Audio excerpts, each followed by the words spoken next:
Assalomu alaykum, hurmatli obunachilar, hurmatli YouTube ahli. Hammaga alangali salom. Bugungi issiq kunlardan yangilik. Zinamiz apalka jarayoni bitdi.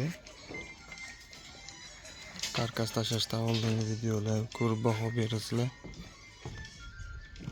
Xudo xolisa beton qo'yib tayyor qilingan holatlarni ham videolarni qo'yib o'tishga harakat qilamiz.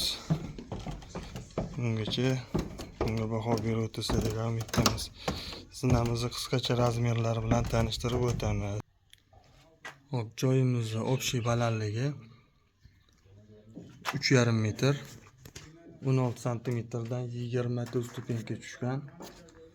Stupenkalarimizni oyoq qo'yadigan joyi kengligi 30 santimetrdan, aylanamizni oldi qismi 8 santimetr, orqasi 70 dan 4 ta tushgan. Joyimizni kengligi 2 metr, 90 santimetrdan eniga izini tushgan. Odamga chiqib tushishga tepadagi plashadkamizni eni 1,20, uzunligi esa 2 metr.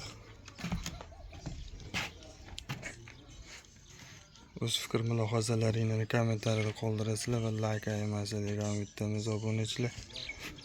Hammaga rahmat. Bizni kuzatishda davom etinglar.